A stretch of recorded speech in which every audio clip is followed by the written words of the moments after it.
the man who gave Delhi clean water to drink, clean air to breathe, and a rich biodiversity.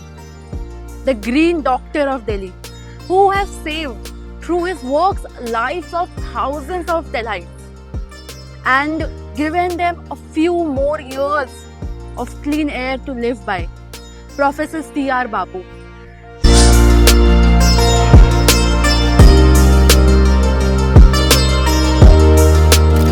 Professor Emeritus, ex-Pro VC of Delhi University and project in charge of Biodiversity Parks program of Delhi Development Authority. A man who holds many titles but is famously known as the Green Doctor who restored Delhi's lungs.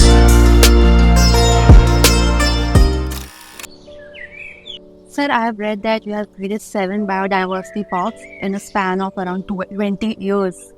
It's a huge time. When you started the journey of building these biodiversity parks in a place like Delhi, which was completely barren and saline. So, what challenges did you face and how did you turn this adversity, this huge challenge, into an opportunity to create such a beautiful biodiversity park? See, Delhi has lost its natural heritage, both from the ridge as well as from the floodplains of the river Yamuna. I had an interaction with the then Lieutenant Governor, Shri Vijay Kapoor, and explained to him that Delhi lost its natural heritage and many species were extinct, locally extinct. Immediately he told that he would give 150 acres of land in the upstream of Vajrabad reservoir along the river Yamuna bank. I said immediately yes to bring back the lost natural heritage, particularly the floodplain ecosystems of the river Yamuna. But when we visited the site, we found that the soil is sodic and has just only a few grasses and a few salt-loving bushes like soda fruticosa and tamarix, which are found here and there. Now you can see this one of the salt-loving bush which is still there. And then we found it is a major challenge to bring back a floodplain ecosystems of the river Yamuna. But we struggled hard. When I say we, means the team of scientists and myself struggled hard to see how to make this sodic soil into habitat that support what you call growth and development of the floodplain past ecosystem communities. We introduced some native grasses known as Leptoclava fusca, and also we added farmyard manure as a soil amendment, and within 1 year we have changed the soil characteristic features, and with the result that whatever saplings that we planted, they survived, established and attained the normal growth and reached their proper development and produce flowers and fruits. And now let me tell you, this is the greatest challenge, and this one make this park most successful and noteworthy. So to know the quality of the soil and then select the type of plants that will go according to the soil so that it can enrich the soil, and then plant the types of plants that can aid the environment. Yes, we followed ecological restoration principle and we introduced the pioneer species which come up and provide nutrients in the soil, and also at the same time provide microclimate to the other saplings.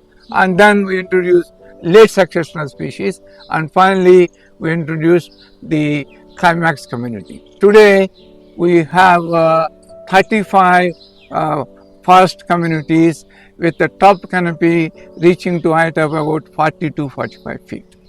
And there are about 1200 species of plants alone in this park. And this park spans for an area of 457 acres, which includes both active floodplain and inactive floodplain. You may ask me, what do you mean by active floodplain? Active floodplain receives floodwater every year. Inactive floodplain will never receive floodwater because of marginal pond, which have been man-made to prevent floodwater entering into the human settlements.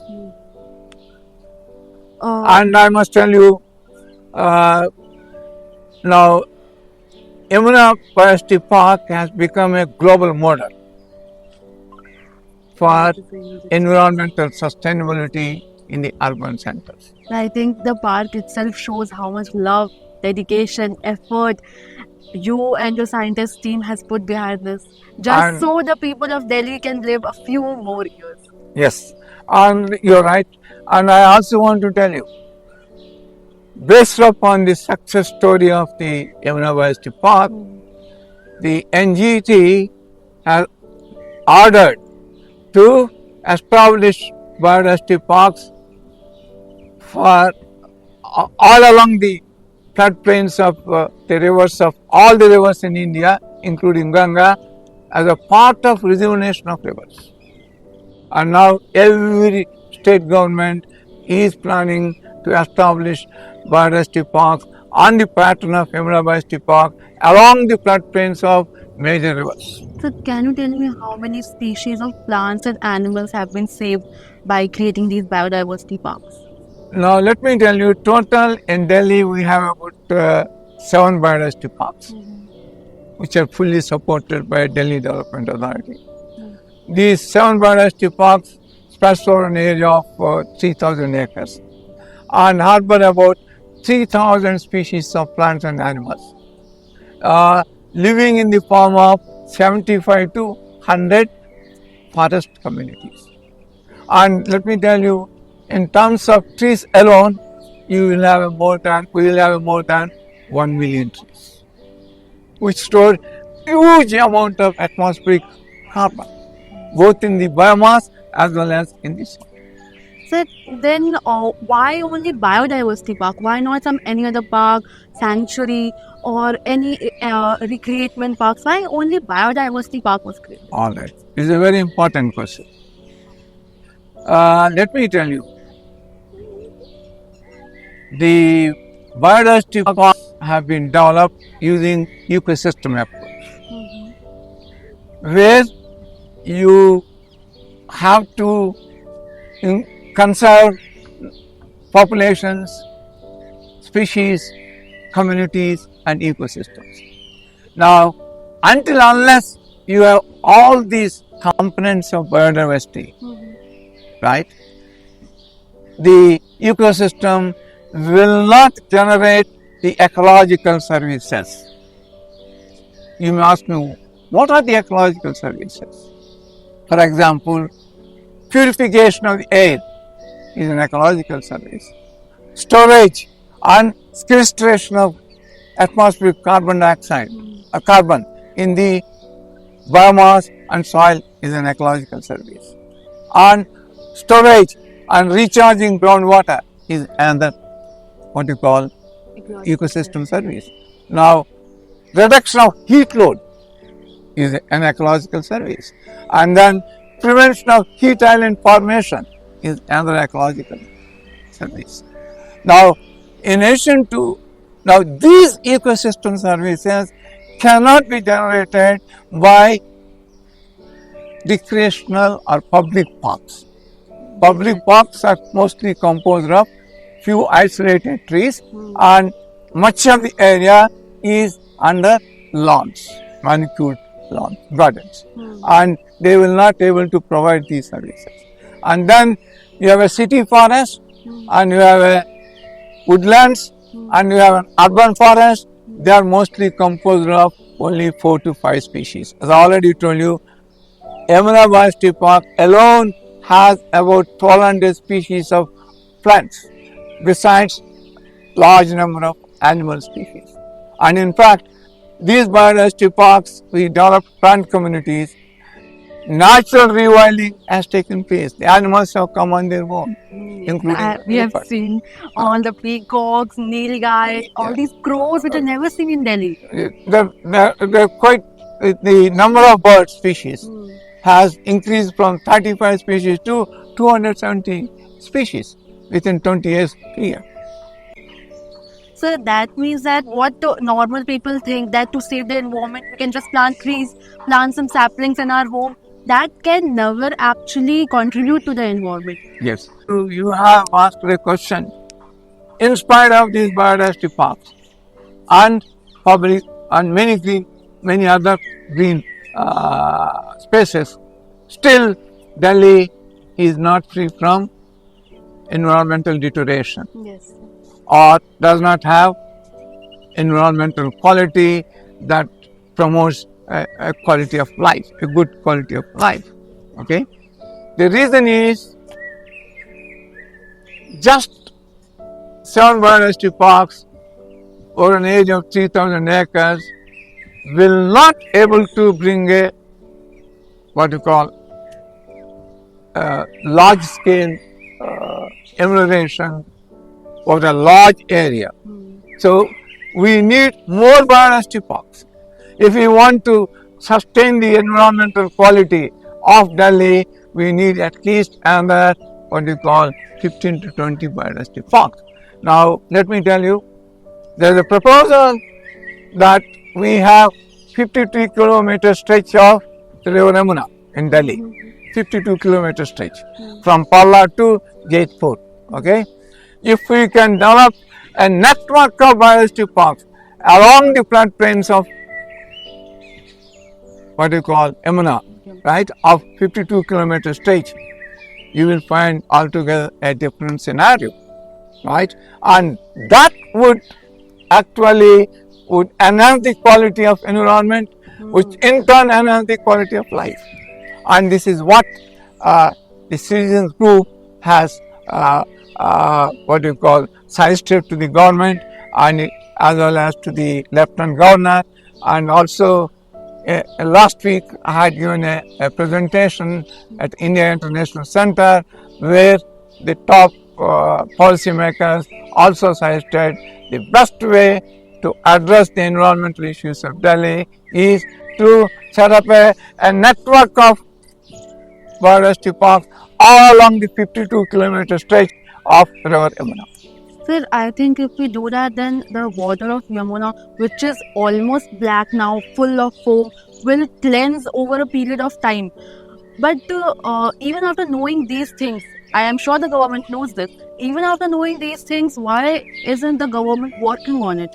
All right, the government has its own policies. Let me tell you. You have asked a very important question. More than 7,000 crores have been spent to rejuvenate the river Yamuna. Yes. Nothing has happened. More than 20,000 crores have been spent on the rejuvenation of Ganga. Nothing has happened. Let me tell you. The policy is that we set up sewage treatment plants. And those sewage treatment plants are dysfunctional under Indian environmental conditions. Right? With the result, instead of what we call treating the sewage water, that sewage water which passes through the STPs are the normal sewage. So that's one aspect of it. The second aspect of it is, all right, you treat the sewage from major cities which enters into what you call river Yamuna. But what happens to the sewage that enters from the villages in the form of a small drains or storm drains or rivers or rivulets? Unless you treat that sewage, okay, you will never able to what you call rejuvenate these rivers. you will never able to clean these rivers. I also want to tell you, unless we change our spiritual values and remove that religious sentiments attached to the river, we cannot clean our rivers. Take for example, during Durga Puja or any other puja, in the ancient India, where the population size is very small, you used to put say 100 or 200, 300 idols in the river, and the flow of water is very large. So that idol should go to Bay of Bengal, right, or into the sea. But today you have millions of people, you have millions of idols, and the water quantity is so low that these idols will remain on the riverbed itself, and causing a lot of pollution and a lot of problems in the flow of flood water. So therefore, unless we change our religious sentiments with respect to the river, right, and change our spiritual values, whatever you do, it is difficult to rejuvenate our rivers or clean our rivers. Before our mother Ganga is a living being. Yes, I'm telling you. This is what I told at the India International Center, and many of them have agreed with me. In fact, let me tell you. Sir, in regarding to the environmental issues we have said about, there is a currently very highlighting issue going around in the country around the activist educator Sonam Wangchuk. He is saying his message to the people that the Ladakh region is so overpopulated with tourists that the environment there is degrading. If there are 3 lakh people of Ladakh, then there are 4 lakh tourists. And due to that, the environment is gradually declining. So, what do you think is the effect of ecotourism? Now, let me tell you, the impact of ecotourism on environmental degradation has been studied scientifically. Now, take for example, in Corbett, forget about Leh, in Corbett. The Uttarakhand government has decided to have a tiger safari in Corbett. Okay? Now, to have a tiger safari, you have to fell down lakhs of trees or thousands of trees. And the government of Uttarakhand, by force, made the officers to say yes. Okay? They felled the trees. And somebody went to the Supreme Court. And Supreme Court said that control of all the people involved in taking this policy decision of felling the trees to promote ecotourism and impose environmental compensation fine on them. Now, let me tell you, the environmental compensation fine, if you do it on a net present value, is very small. But if you take the ecosystem services, it's impossible, nobody can pay that fees. Now, in other words, to get more revenue for the benefit of the local communities, you have introduced what you call tiger safari. But how much worth of ecosystem services we have lost in this process. And that is what the Supreme Court took a decision and said that estimate the environmental compensation that fund, how much damage has been caused to the environment in terms of money, and recover that money from the individuals who have taken it. But we can't compensate it. And then they stop the tiger safaris in all project tiger reserves. And similarly here, I agree with the person who was demanding that environment of Leh should be protected by not what you call allowing ecotourism to such an extent that the degradation of the entire landscape occurs.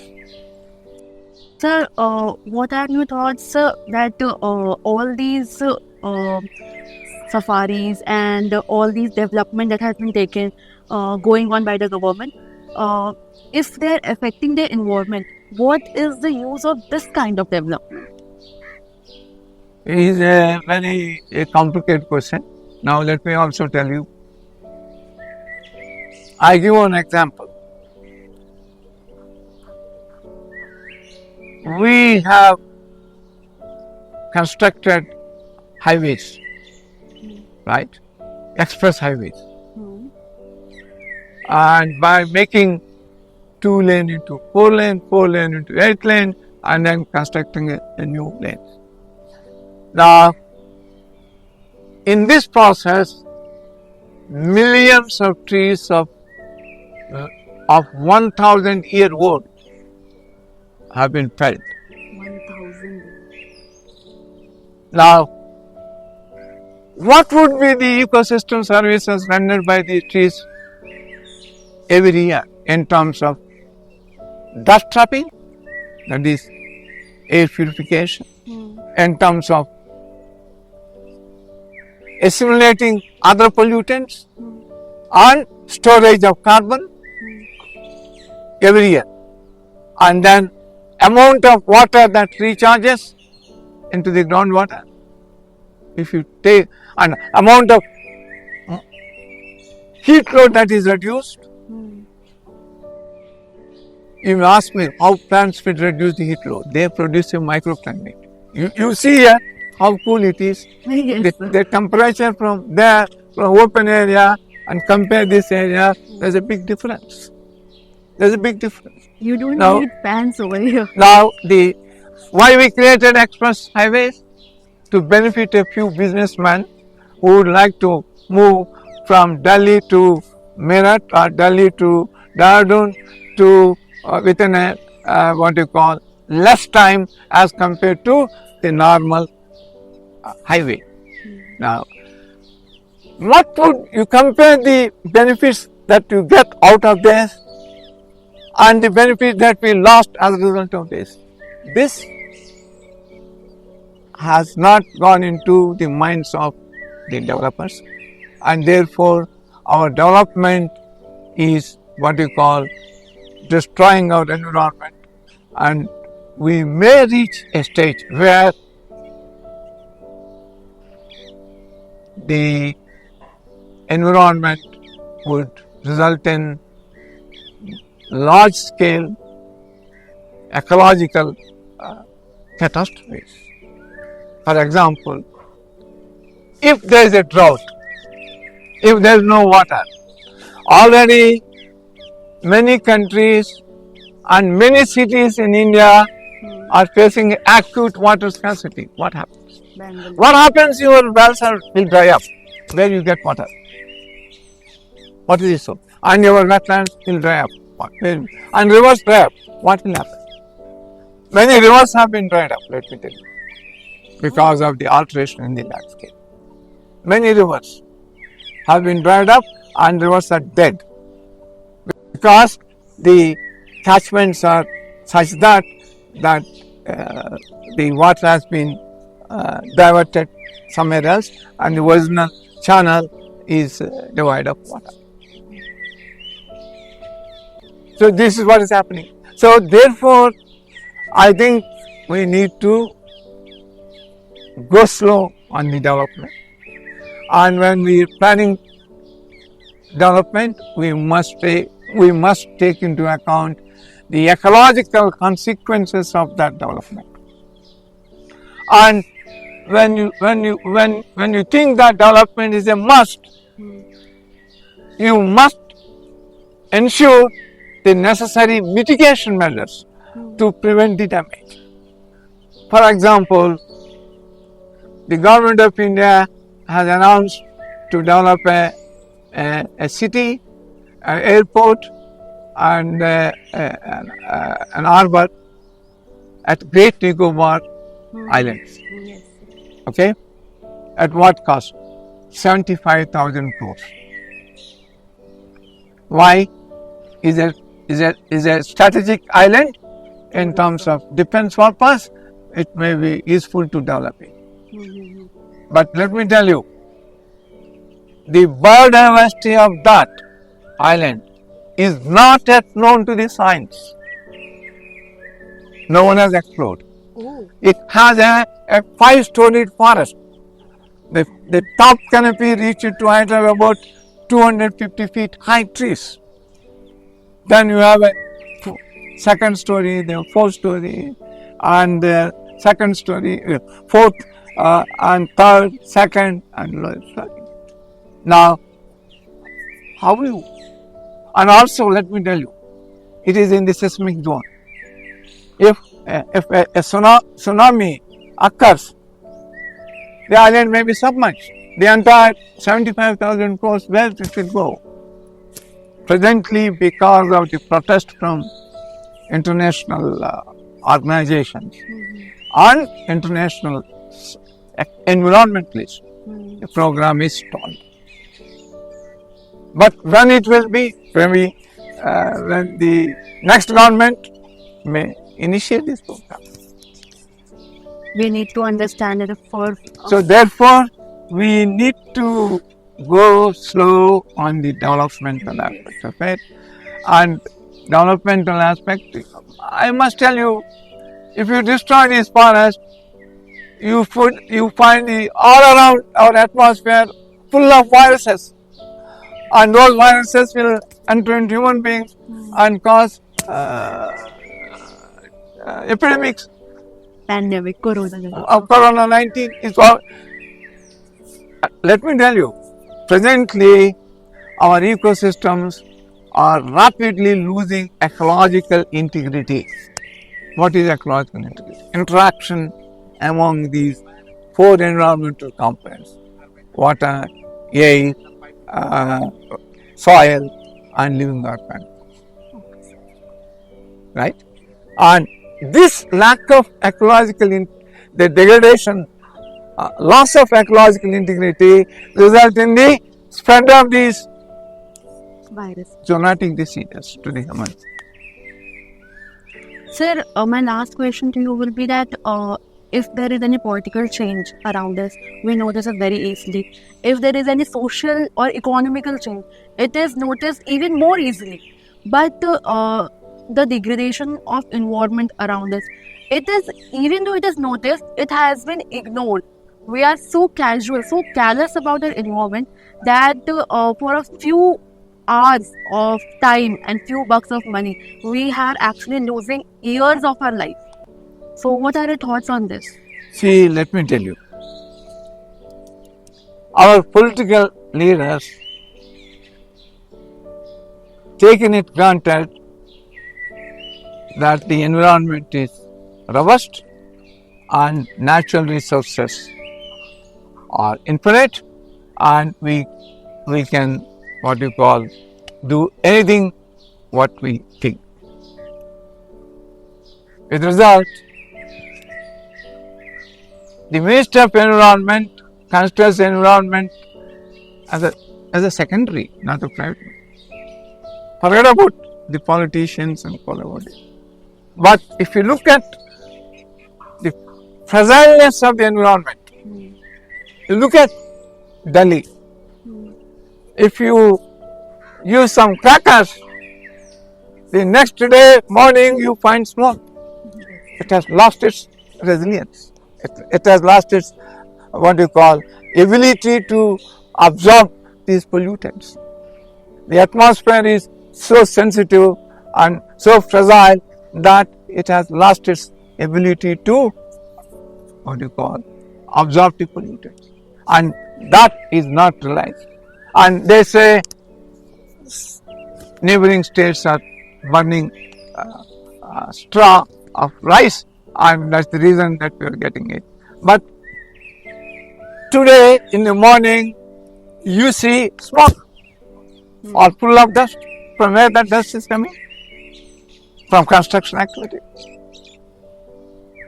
And our politicians and our in general, the public are not still attached to the environment.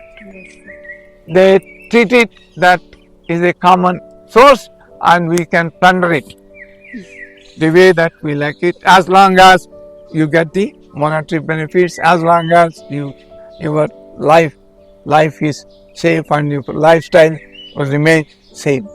And that is one of the reasons for rapid deterioration of the quality of the environment in our urban centers.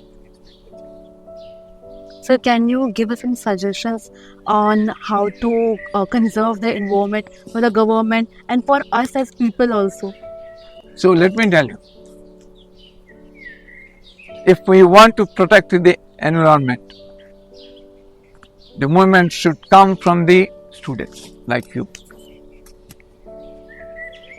Student movements play a significant role. For example, as a young high school student who is fighting for what called implementation of the framework convention to prevent climate change. That means the temperature should not go beyond 1.5 degrees centigrade. Greta Thunberg. She is just a school student, and she has started a global movement. What we do in India, we just read and forget it, and the students should take the responsibility, sensitize the public, and then sensitize the public in turn should sensitize the politicians, and the politicians should make the laws that ensure protection of the environment. Then only we can save the environment. Now, let me tell you, in this process, the biodiversity parks can play a major role in sensitizing the students, who in turn sensitize the public through action, and then that will go to the politicians. And also, some of you have the votes, and you must say that we will give vote only when you take a green issue as the top one priority for implementation. But that is not happening in India. So, what was your experience with us, and what suggestions will you give to us as for our initiative? I suggest that your initiative is very good and would play a major role in educating the fellow students as well as the common man on environmental issues and the need for environmental protection. And that's the reason when you approached me, I said immediately yes. Okay, and I wish all of you good luck and succeed in your venture, and your startup would go up and you would get more startup, and so that you can make more films on different facets of the environment.